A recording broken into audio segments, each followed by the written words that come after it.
At Berkeley, we have had a long tradition of having science and technology be an enabler for the alleviation of poverty. We believe that technology holds a tremendous promise for lifting people out of poverty, not only through providing solutions for such areas as food security, global health delivery,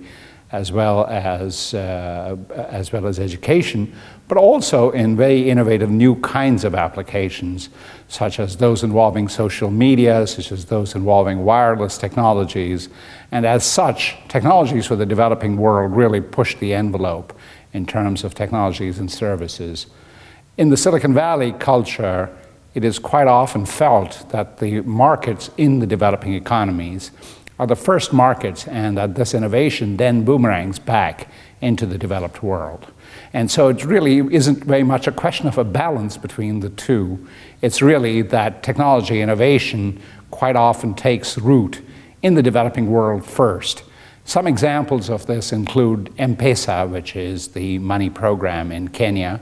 and another example is a cellscope, which is a microscope attached to a cell phone, which was being pioneered again in Indonesia.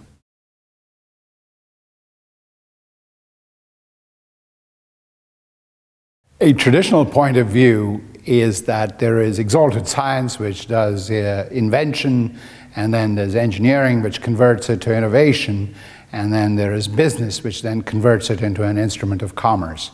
However, the change that has happened recently has been that instead of this waterfall model, there has been a tight integration, a spiral integration of science, technology, and business innovation all together.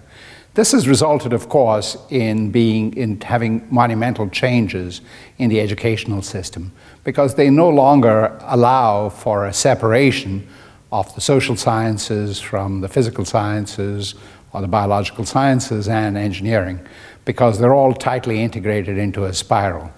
Quite often at Berkeley, we usually use the term multidisciplinary rather than interdisciplinary, because the phrase interdisciplinary seems to connote sort of falling between the stools, whereas multidisciplinary really celebrates bridging between different disciplines. So I feel that going forward, especially now, with students absorbing more materials on the web, what they really want of a university experience is an integrated experience, it's an integrative experience, it's experiential learning, which really combines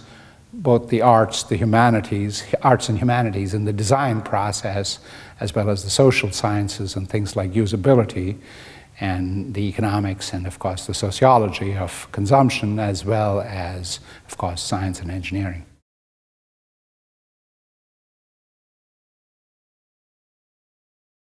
The UN Scientific Advisory Board is, of course, a very new and unique opportunity. It's really a deep privilege to be able to interact with the Secretary General and UNESCO